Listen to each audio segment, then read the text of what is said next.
Bonjour et bonne année si vous regardez cette vidéo quand elle sort, c'est-à-dire vers le 20 et quelques janvier, vu le moment où j'enregistre la vidéo. Je vais parler de la deuxième partie du crossover de la CW Crisis on Infinite Earths et faire un bilan de la chaîne, éventuellement ce que je prévois de faire par l'avenir.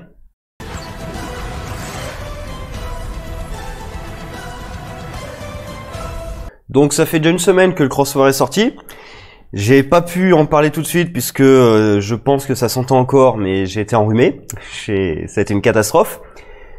Donc l'avis sur le crossover, de toute façon, ça peut pas être globalement plus différent que la première partie. C'est-à-dire la première partie, pour moi, ils ont gâché le crossover essentiellement par l'écriture. Et deuxième partie, l'écriture. La première partie était mal écrite, la deuxième partie peut pas rattraper quoi que ce soit. Et en gros, la deuxième partie, c'est vraiment juste le combat final contre l'Anti-Monitor. 2 fois. Même la deuxième fois, on sait même pas pourquoi il a survécu, il revient. Et tiens, on remet un combat final contre l'Anti-Monitor, qui est vraiment, pour le coup, qui est tué. Enfin, il n'est pas tué, il est vaincu avec une astuce qui consiste à le rétrécir indéfiniment pour l'envoyer dans le Microverse. Donc les références à, j'allais dire Atom, mais oui, Atom. Et dans la première partie avec Arrow, c'était aussi un petit peu un épisode, nostalgique, puisqu'on voit les personnages envoyés dans leurs souvenirs, dans leur mémoire, et du coup voilà, ça fait un peu nostalgique sur pas mal de saisons de Arrow, mais pas que Arrow, il y a aussi d'autres personnages. Alors la plupart des personnages servent à rien, très sincèrement. Le concept même des parangons là ne sert à rien, puisque la seule utilité dans l'épisode, c'est Oliver qui fait tout. C'est Oliver qui les réunit, c'est Oliver qui détruit l'Anti-Monitor. Alors, certes, il n'est pas détruit parce qu'ils le font revenir pour que finalement les parangons servent à quelque chose en affrontant l'Anti-Monitor. Mais en fait, ils servent à rien. Il y a juste la technologie de Atom qui est nécessaire à le détruire, point. Et la première partie avec Oliver, en fait, c'est juste Lex. Si Lex s'était pas mis à la place d'un des parangons et avait pas pris une page du bouquin de la destinée, ils auraient pas pu faire leur truc. Parce que Oliver leur raconte qu'en gros, il va falloir se rassembler et recréer un univers, et du coup, ils pensent utiliser la page du bouquin de la destinée, ou du destin, peu importe comment ils traduisent en français, pour recréer un univers. Donc si Lex n'avait pas pris sa page, ils auraient pas pu recréer cet univers. Voilà, déjà, les parangons en tant que tels, ça ne servait à rien. Et surtout, le moment où enfin ils disent, tiens, on va tous réfléchir sur toi c'est le courage, toi c'est l'humanité, toi c'est machin. Déjà, c'est assez ridicule, et surtout, ça dure même pas 3 secondes. Après, on voit l'explosion, et puis ils y vont, et ils se rendent compte que, ah tiens, on a créé un nouvel univers. On sait même pas comment on a fait, on a créé un nouvel univers. Ouais, moi, je décide de croire que c'est Oliver qui a créé ce nouvel univers, parce que les parangons, définitivement, ça ne servait à rien. En plus, c'est marrant, parce que quand j'avais vu les bandes annonces, j'avais eu un sentiment Power Rangers. Le fait qu'ils se battent dans une carrière comme ça me fait penser à beaucoup de trucs Power Rangers où justement pour faire des explosions derrière un personnage et tout, c'est plus simple de les mettre dans des carrières. En plus, ça coûte moins cher à tourner, j'imagine. Donc, voilà, il y a beaucoup de combats de Power Rangers qui se passent dans des carrières comme ça vides. La CW, c'est plutôt dans les entrepôts vides. Là, les Power Rangers, c'est plutôt dans les carrières abandonnées. Et il se passe exactement ça dans le premier épisode. Et dans le deuxième, donc le dernier de la deuxième partie, il se passe que l'Anti-Monitor devient gigantesque. Et ça aussi, ça me fait tellement penser à un truc de Power Rangers. Enfin, voilà, c'est pas grave, hein, mais c'est vrai que ça m'a bien fait penser à ça, ça m'a fait un peu rire. Et globalement, c'est pas intéressant. Il y a aussi des trucs un peu bizarres, alors, il y a un point intéressant, c'est le seul, et là, en fait, c'est le seul gros point positif du crossover, de la première partie et de la deuxième partie, là, c'est les caméos. Pour moi, c'est vraiment le seul truc qui m'intéresse un petit peu. En plus, il y a un truc intéressant avec Ezra Miller, que j'avais pas du tout vu venir. De toute façon, je pense que personne ne l'avait vu venir. Et apparemment, c'est Warner qui a demandé à ce que Ezra Miller fasse le caméo dedans. Certainement pour rappeler un petit peu aux gens que oui, ça existe encore. Hein. Le DCU n'est pas complètement mort. Si, hein, le DCU est complètement mort. Hein. Les personnages qui ont composé le DCU, ils vont certainement servir. Wonder Woman a son film, qui a l'air assez cool. Visuellement, en tout cas. Le scénario et tout, je sais pas, mais visuellement, le côté Spider-Man sur des éclairs, c'était génial. Mais pareil, le film Wonder Woman qui se passe dans les années 80 et quelques, 84, il me semble, ça contredit complètement la timeline en fait du DCU tel qu'il était prévu au départ par Snyder. Donc voilà, c'est le DCU est mort. mais on continue à à exploiter les personnages. Et là, en l'occurrence, on continue à nous dire non mais ce Flash, il va encore servir, hein, le film Flash qui est dans les abîmes là depuis quand même pas mal de temps. Non, mais il existe encore. Et il y a un truc intéressant parce que il apparaît alors que le multivers est détruit. Et du coup, ça pose la question de certes le multivers est détruit, mais est-ce qu'il y a autre chose que le multivers? Est-ce qu'il n'y aurait pas quelque chose d'autre que le multivers? Voilà. Bon, aussi, il y a les personnages qui vont dans le temps. Le multivers a été détruit. Ils vont dans le temps pour retrouver Marnovou et l'empêcher d'aller dans le passé, mais le multivers est détruit. Il n'y a pas de passé. Hein. Tout est détruit. Il n'y a plus rien. Il n'y a plus de passé. Bah apparemment, si, il y a encore un passé. Alors peut-être qu'il le justifie, j'avoue, parce que ça fait une semaine que j'ai vu. J'avoue, peut-être qu'il le justifie, mais ça me paraît pas possible en fait, parce que il y a plus rien. Le seul truc qui existe normalement c'est leur petit truc. Peut-être qu'Oliver avec ses pouvoirs il a fait quelque chose, mais normalement il y a plus rien. Hein. Mais bref. Et Marnovou évidemment remplace le personnage de Krona, parce que c'est Krona normalement qui a regardé ce qui se passait dans le passé, enfin à l'aube du temps. Là aussi d'ailleurs c'est pas clair parce que à un moment quand c'est Lex en l'occurrence qui est le premier à trouver Marnovou. Quand il arrive pour lui dire que ça va être une catastrophe, il lui dit « Ah, mais vous êtes encore un de ces fanatiques, le machin. » Et c'est jamais dit clairement, parce que dans le Crisis, c'est dit clairement que Krona, c'était même avant le Crisis, parce que l'histoire de Krona apparaît avant, Krona a regardé le passé, le moment où l'univers a été créé, alors qu'il y a une légende qui dit que celui qui ferait ça pourrait provoquer la destruction de toute chose, ou libérer les ténèbres, ou voilà, un truc comme ça, monstrueux. Et Krona on a fait fi et a décidé d'y aller quand même. Et il a provoqué le bordel. D'ailleurs, le paria aussi a fait exactement la même chose et il a provoqué le bordel. D'ailleurs, pareil, le fait que tout le monde accuse le paria, c'est mal écrit parce que je n'ai toujours pas compris quelle est la responsabilité du paria là-dedans. Je sais qu'on lui reproche d'être l'ancrage de l'Anti-Monitor, mais l'Anti-Monitor commençait déjà à détruire des mondes. Alors que le paria, là, avait toujours pas ouvert le mur, là, où il y avait la machine de l'autre côté. Donc, je sais toujours pas exactement ce qu'on lui reproche. Et la première fois que le paria apparaît, c'est avec le Monitor qui dit qu'il lui a donné ses pouvoirs. Du coup, après, quand on révèle que c'est l'Anti-Monitor qui lui a donné, je sais toujours pas d'où ça vient, ce que ça fait là. Enfin voilà, c'est très mal écrit. Et donc, Marnovou, qui se fait convaincre de finalement ne pas aller à l'aube du temps pour voir ce qui se passe. Mais ça ne sert à rien. Ça ne sert à rien, évidemment, si ça sert à avoir une utilité au parangon de l'humanité. Donc ça ne sert à rien. Et parce que l'anti-monitor, revient en disant que, bah oui, non mais de toute façon, à travers tout le multivers, il y en a forcément un qui un jour a fait une connerie. Donc certes, celui-là, il l'a pas fait, mais c'en est un autre. Ouais, donc ça servait strictement à rien. Donc je sais pas comment... Les caméos sont sympas. À la fin, pareil, le dernier épisode, pour moi, ça fait une grosse preview en fait de ce qui va venir. Parce que pareil, il faut une preview de Stargirl, qui sera sur la CW, qui, moi, m'intéresse pas mal, surtout à cause de la JSA, en fait, la Justice Society of America. Je vais regarder ce que ça donne, parce que ça peut être intéressant. Mais là aussi, c'est pas clair, parce qu'ils ont recréé un univers. Alors là, c'est l'un des seuls points sur lequel je vais dire... Félicitations quand même à la CW d'avoir osé, après je pense qu'ils vont pas très bien le traiter, mais au moins ils ont osé prendre toutes les séries qu'ils avaient, alors qu'il y en a qui étaient dans des arcs, genre Black Lightning, et à toutes les fusionner dans un univers, dans un seul et unique univers maintenant. Par contre là où c'est pas clair, c'est qu'ils ont qu'un seul univers. D'ailleurs, pour l'instant le seul autre épisode de la CW que j'ai regardé c'est Supergirl, où ils confirment qu'il y a qu'un seul univers. Mais en même temps, on voit plein d'autres univers parallèles à la toute fin. Et j'ai vu donc je crois que c'est un tweet qui est passé des showrunners qui dit clairement que il y aurait d'autres univers. Qu'en fait les parangons, sans le vouloir, auraient créé d'autres univers, qu'il y a un nouveau multivers. Donc à voir, mais en tout cas c'est pas clair du tout. Alors si c'est censé être une révélation plus tard, ben très bien, c'est pourquoi pas. En même temps, c'est les parangons qui sont censés avoir recréé le truc. Donc si eux-mêmes sont pas au courant, il y a un souci. Ou alors on va nous dire que c'est pas eux vraiment qui ont recréé le truc et que c'est Oliver. Ça c'est vraiment le truc que j'aimerais bien, c'est que ce soit le Spectre qui a recréé le multivers. Et pareil pour Oliver, je sais pas ce qu'ils vont faire. Parce que pour l'instant, Arrow, je crois que l'épisode qui sort là, c'est une promo pour la prochaine série en fait, Green Arrow and the Canaries. Mais je pense quand même qu'ils vont faire un dernier épisode avec Oliver. Est-ce que Oliver, quand même, va réapparaître?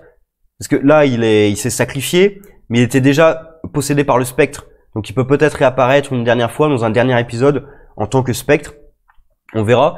Ça d'ailleurs, ça m'a fait penser un peu l'idée de revenir à l'aube du temps pour recréer l'univers. Ça m'a fait un peu penser à Zero Hour, avec le superbe accent, un Zero Hour, donc l'heure zéro, qui est aussi sous-titré A Crisis in Time. Voilà. Qui était donc avant Infinite Crisis, mais après Infinite Earths, où en l'occurrence c'est pas le Spectre, mais c'est Parallax, donc c'est Hal Jordan possédé par Parallax, qui plus tard deviendra le Spectre, c'est aussi pour ça que j'ai pensé à ça, qui veut rebooter l'univers, mais littéralement, c'est les scénaristes, mais c'est aussi Hal Jordan qui veut littéralement rebooter l'univers, et il va à l'aube de la création pour recréer un univers comme ça, en effaçant d'ailleurs les timelines pendant le truc, pour ça que c'est une crisis. Et il y a le Jordan qui apparaît dedans, et c'est lui d'ailleurs qui va sauver la situation. Voilà, donc ça m'a fait penser un petit peu à ça, puisque ils vont à l'aube de l'humanité pour recréer un univers. Parce que dans Infinite Earths, ils recréent pas l'univers. Ils ont sauvé 5 terres, ils les fusionnent entre elles. Parce que d'ailleurs, à la fin, en fait, ils ont pas sauvé toutes les terres. Il y a Kara qui nous dit, ah, on a sauvé tout le monde. Pas du tout, en fait. Vous avez pas du tout sauvé tout le monde. Vous avez pris plusieurs terres, pas toutes, hein. Plusieurs terres, 3 en l'occurrence, puisqu'il y a Black Lightning, celle de Arrow, celle de Supergirl. Il y en a peut-être d'autres, on apprendra plus tard d'autres qu'on fusionne et tout, mais toutes les autres qu'on a vues, elles sont détruites, point. Et en plus, c'est même pas ces terres que vous avez pris. Vous avez imité ces terres pour en créer une nouvelle. Tous ceux qui sont morts, ils sont morts, hein. Eux, ils ont créé un nouvel univers. Tous les autres univers qui sont morts, ils sont bel et bien morts, hein, et donc ils ont sauvé personne. Ils ont recréé des gens, mais les autres, ils sont bel et bien même pas morts, d'ailleurs, ils sont plus que morts, ils ont été effacés de la réalité. Mais à la fin, avec alors il trouve une pirouette avec John Jones qui ramène la mémoire quand même à pas mal de personnages, donc quasiment tout le monde a sa mémoire intacte. D'ailleurs, Supergirl, j'avais eu un espoir, c'est que Lina, ayant oublié, le personnage redeviendrait comme elle était avant. Et non, évidemment, elle continue à détester Supergirl. Elle préfère s'allier avec Lex que s'allier avec Supergirl. J'en parlerai plus tard, mais le personnage préfère s'allier avec Lex parce que Supergirl, c'est trop horrible, elle m'a trahi. Lex. Alors par contre, j'aime beaucoup le personnage de Lex, hein, mais voilà, donc je vais pas tourner en rond pendant 10 ans. J'ai dit très clairement ce que j'en pensais. Les caméos, c'était sympa. L'écriture, c'était pas ça, mais du tout. Pas ça du tout. Pour moi, c'est quand même un gâchis total. J'en attendais beaucoup de ce crossover. Heureusement qu'il y a les caméos, mais quand même, à la fin, je suis content qu'ils aient osé tout fusionner. Mais je suis pas sûr qu'ils l'utilisent pleinement. Je pense quand même que chacun va continuer à vivre des aventures dans son coin. Black Lightning, je pense que ça a quasiment pas influencé son histoire. Alors j'ai pas vu le nouvel épisode, donc je sais pas, peut-être. Mais je pense vraiment que ça va quasiment pas influencer parce que ils étaient dans un truc où la ville était en huis clos. Et là, comme maintenant c'est un univers où il y a plein de méta-humains de partout, il y a même des aliens et tout de partout. Parce que c'est un truc aussi nouveau, mais dans la Terre de Arrow, il y avait pas des aliens connus partout sur Terre. Maintenant si, il y a Superman, il y a Supergirl, la Justice League. Je veux dire, il y a Batman qui est connu, il y a tout qui est connu. Et donc là, on a une ville qui est scellée pour pouvoir recréer des méta-humains, alors que t'as envie de dire, mais il y en a de partout des méta-humains dans votre univers. Donc il y a un truc un petit peu bizarre, parce que il y a plus que les, je sais plus comment les Green Babies, je crois. Je sais plus comment ils les appellent exactement, parce que c'est les, ouais, je crois que c'est les Green Babies. Je sais, enfin, peu importe. Il y a plus que cela. Maintenant, il y a plein de méta-humains de partout. Alors peut-être que d'ailleurs ça permettra dans la série Flash d'arrêter de justifier tous les pouvoirs avec de l'antimatière. Pardon, pas de l'antimatière mais de la matière noire. Voilà, ça permettra peut-être d'éviter de ça et juste de dire bah oui c'est des méta-humains, peut-être que Flash pourra affronter des aliens et tout. On verra ce qu'ils font mais ça pourrait être sympa. Oui je crois il y a aussi il y a un truc à la fin mais je sais pas ce que ça veut dire avec une espèce de Wistiti ou de singe. Enfin c'est un singe mais je sais pas quel type de singe. Qui est apparemment sorti d'une cage et tout. C'est pas, évidemment, ils créent leur Hall of Justice. Ça fait plaisir d'avoir le Hall of Justice, mais bon, voilà, le crossover était pas terrible. C'est un peu dommage. On verra par la suite. Donc sinon, je parlais, oui, de la CW. J'avoue, je sais pas si je vais continuer à suivre toutes les saisons. Là, je vais certainement terminer 7 saisons de la CW. Je sais pas ce que ça donnera l'année prochaine. Il y a sans doute pas mal de séries que je vais abandonner là. Parce que là, par exemple, dans toutes les séries qui sont sorties, la seule que j'ai regardée, c'est Supergirl, juste parce que je voulais voir ce qu'ils allaient faire avec la fusion de toutes les terres, avec Lina et Lex. Mais tout le reste, là, Batwoman, j'ai tellement pas envie de regarder l'épisode. Je vais le faire, mais j'ai pas envie.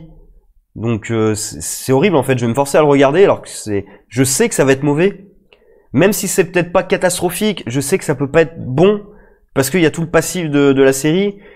Black Lightning, j'aime bien, donc je vais continuer à suivre. Mais pareil, Black Lightning en fait, c'est le paradoxe, c'est que j'aime bien ce qu'on me raconte, l'histoire, certains des personnages, pas tous, il y en a qui m'énervent quand même. Mais c'est plutôt la façon de le mettre à l'écran qui me dérange la plupart du temps.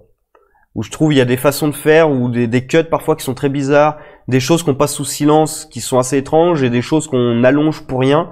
C'est souvent ça qui me dérange avec Black Lightning, moi des combats qui sont effacés, des trucs comme ça, mais j'en ai déjà parlé dans mes vidéos sur Black Lightning. Arrow, bah de toute façon je vais finir, hein, mais je sais pas si je vais regarder la nouvelle série Green Arrow. Ça dépendra parce que finalement l'actrice a réussi à me vendre le personnage de Mia. Donc peut-être. Je vais voir ce qu'on me propose, je regarderai sans doute les premiers épisodes.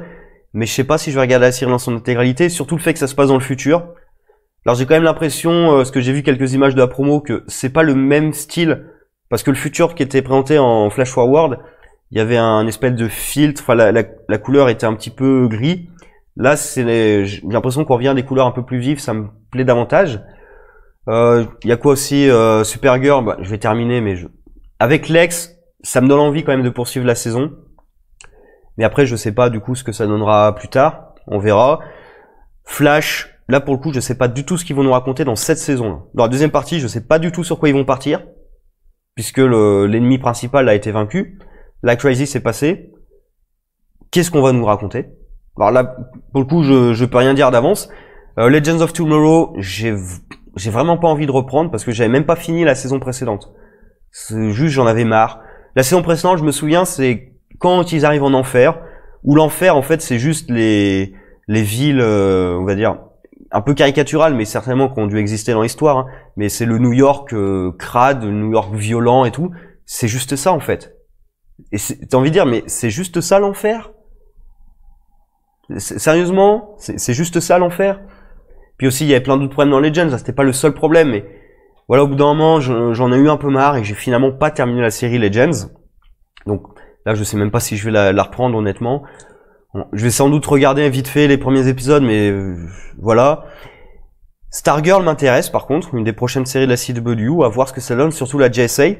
Donc, je suis toujours prudent avec la CW, mais ça, c'est une série que j'attends quand même un petit peu. Mais du coup, la saison suivante, donc l'année prochaine, je ne sais pas si je vais continuer les reviews de toutes les saisons de la CW, ni sous quel format je le ferai si je le fais. Est-ce que je vais vraiment faire épisode par épisode chaque fois ou peut-être attendre un lot d'épisodes, une coupure et dire bah tiens voilà mon avis sur tous les épisodes. Je sais pas puisque en ce moment de toute façon je suis overbooké mais vraiment je trouve très peu de temps en plus là je suis malade donc ça a été horrible pour moi mais entre le boulot professionnel, le boulot perso aussi, les activités hein, aussi personnelles, c'est très compliqué même de regarder les épisodes donc de faire des critiques, des avis etc. Ça devient compliqué aussi.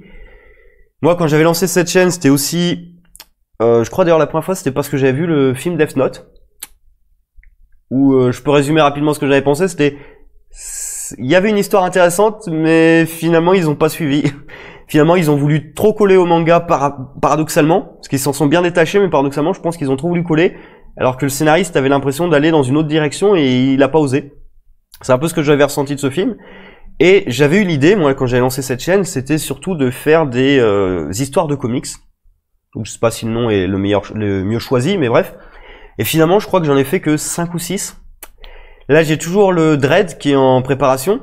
Donc, d'ailleurs, voilà, j'ai préparé ça pour le Dread. Donc, je sais pas si je vais pouvoir l'utiliser. Où je voulais faire donc un histoire de comics sur le Judge Dredd et Judge Death, en parlant notamment de Necropolis, qui est l'une des plus grosses histoires qui a Judge Death dedans.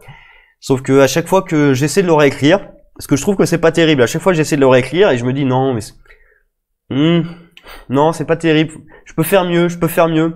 Et après je regarde ceux que j'ai fait avant et je me dis ah j'aurais pu faire beaucoup mieux quand même. Finalement c'est pas terrible, c'est pas catastrophique la plupart du temps, mais j'aurais pu faire beaucoup mieux. Et donc j'arrive pas à finir ce Dread. Là pendant les vacances je m'étais dit allez faut que je le finisse pour janvier.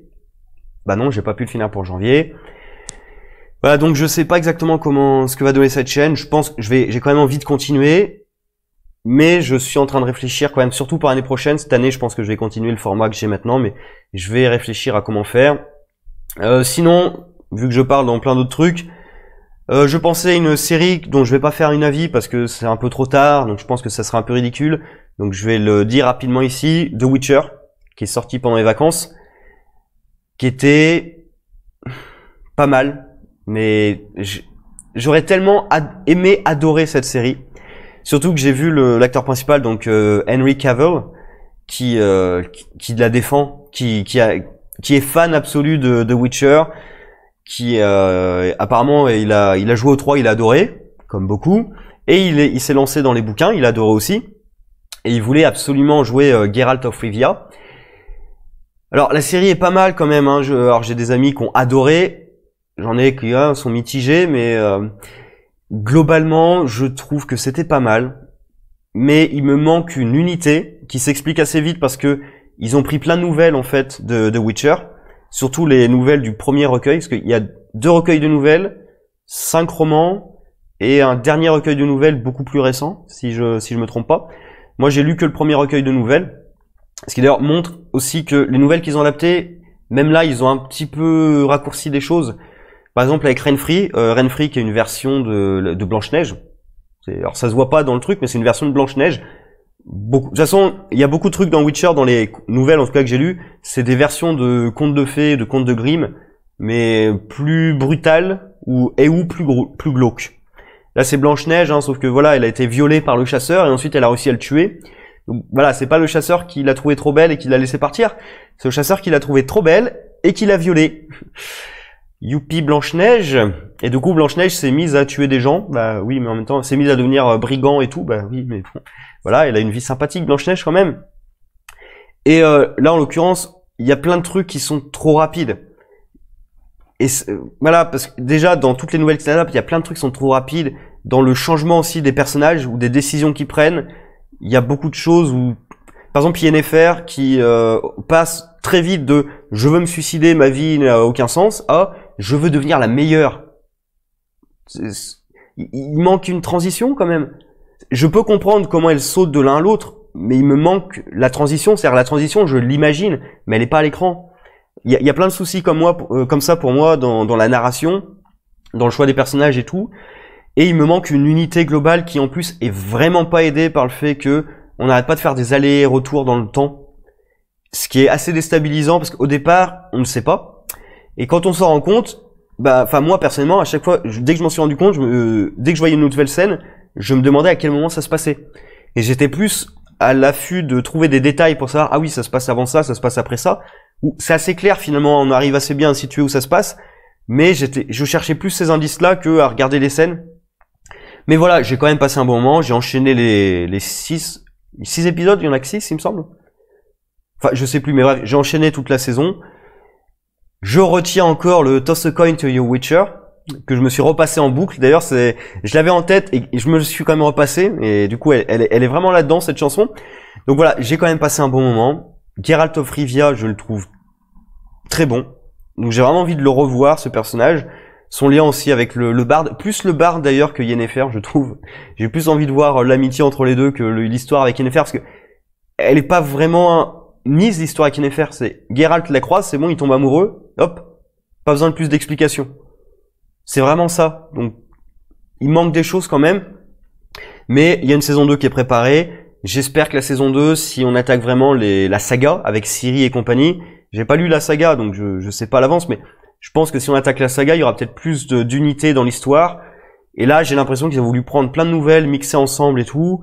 Pareil, apparemment, ils ont voulu vraiment mettre une place plus importante à Yennefer et à Ciri, parce que Geralt, ça aurait fait qu'un personnage masculin, ils voulaient mettre des personnages féminins. Parce que je parlais du Witcher, en parlant d'autres choses qui sont sorties pendant les vacances. Star Wars 9. Je n'ai pas vu, je n'ai pas envie de le voir, je ne sais pas si je vais le voir un jour, parce que franchement, déjà avec le 8, j'avais pas envie de voir le 9. Je sais, il y en a qui ont aimé, hein, vous avez le droit d'avoir aimé, il n'y a pas de souci. J'ai détesté le 8. D'ailleurs, j'ai fait une vidéo où peut-être trop longue sur Star Wars 8, peut-être comme celle-ci qui va peut-être être trop longue, où personne va regarder la fin de toute manière. Donc, j'avais détesté Star Wars 8. Il y en a qui ont adoré, très bien, vous avez le droit. Parce que il y en a, mais c'est aussi ça qui est énervant. Il y en a qui le prennent comme des attaques personnelles. Ah, j'ai pas aimé ce que toi t'as aimé, c'est une attaque personnelle. Non, non, désolé, hein, je calque pas mes goûts en fonction de ce que les autres ont aimé ou pas aimé. Non, c'est juste, j'ai vu le film, j'ai détesté. Et je l'ai dit, voilà. Donc Star Wars 9, en fait, j'ai téléchargé une cam dégueulasse pour regarder vite fait ce qu'il y avait dans le film, pour me dire, est-ce que je vais le voir au ciné ou pas. Je suis tombé par hasard sur la séquence finale, alors je spoil parce que je me fous de ce film, où je vois Kylo qui embrasse Rey. J'ai dit non. Quand j'ai appris comment meurt aussi le Palpatine, enfin Darth Sidious, vous êtes sérieux? Il se refout des éclairs dans la gueule tout seul comme un con. Vous êtes sérieux? J'ai pas envie de voir ce film. Donc je le regarderai peut-être un jour, mais comme Han Solo, enfin le Solo Star Wars Story, ou j'ai plus Solo Star Wars Story, je crois, le titre exact. Je me suis dit, ah, je vais peut-être le regarder un jour. Toujours pas, hein. Toujours pas, j'arrive toujours pas. J'ai regardé le Pourquoi j'ai raison, ils avaient tort sur Solo, qui était sympa. De toute façon, j'aime bien les Pourquoi j'ai raison, ils avaient tort sur la chaîne de Durandal. Je conseille. Mais voilà, le film, j'ai toujours pas envie de le voir. Et Star Wars 9, je n'ai toujours pas envie de le voir. Je regarderai le Pourquoi j'ai raison, vous avez tort. Je regarderai sans doute des Everything Wrong With en anglais. Je regarderai voilà des séquences comme ça, mais le film en lui-même, je sais pas si je le verrai un jour. Voilà. Et sinon, voilà, donc comme je disais, l'avenir de la chaîne, de toute façon, voilà, c'est une toute petite chaîne, hein, on est d'accord. Je sais pas si est-ce que je vais continuer l'année prochaine sur les critiques de tous les épisodes, ou alors peut-être juste de temps en temps un épisode que je trouve vraiment génial, ou j'attends 4-5 épisodes, un petit arc, quelque chose comme ça, et là faire une critique. Peut-être plus me diriger aussi sur les comics papier. Parce que du coup, en ce moment, j'arrive vraiment pas à en lire, c'est horrible aussi. De toute façon, je peux quasiment rien faire en ce moment. Bon, dans quelques semaines, ça va passer, heureusement, mais voilà. Même si je serai encore très occupé. Donc, voilà, j'ai plein d'idées. Après, j'ai toujours du mal à sortir les vidéos à temps parce que j'ai plein d'autres activités. J'espère faire ma vidéo Dread.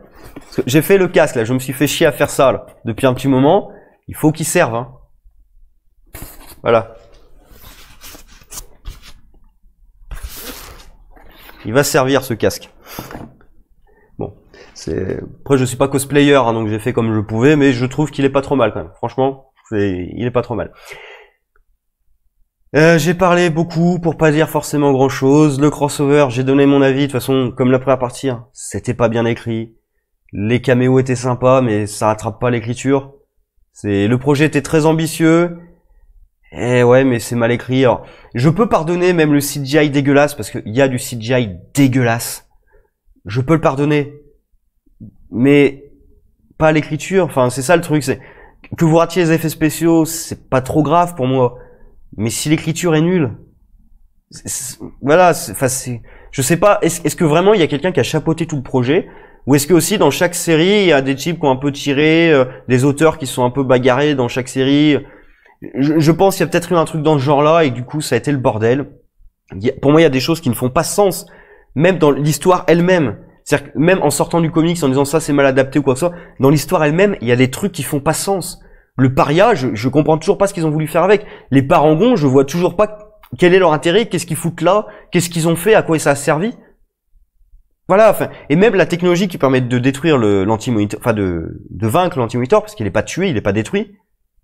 Mais vous auriez pu l'inventer avant, cette technologie, les gars. Qu'est-ce qui vous en empêchez? Qu'est-ce qui, dans votre histoire, là, vous a fait découvrir que, ah tiens, cette technologie, ça pourrait nous aider à le détruire? Il n'y a aucune technologie nouvelle. Ils ont rien découvert de nouveau sur l'anti-monitor. Pas même d'ailleurs l'idée de on peut pas détruire l'anti-monitor parce qu'il est fait d'antimatière. Mais les antiparticules, ça se détruit, hein. Peu importe. J'arrête de parler du crossover. J'ai parlé d'autres choses. Voilà, c'était à la vidéo un peu bilan, un peu fourre-tout à la fin, j'avoue. Ceux qui sont allés jusqu'au bout, ben, sauf si vous avez zappé dans la vidéo. J'allais vous dire merci, mais si vous avez zappé dans la vidéo, c'est pas pareil. Mais bon. Sur ce, puisque je continue à dire sur ce, au revoir. Sur ce, au revoir.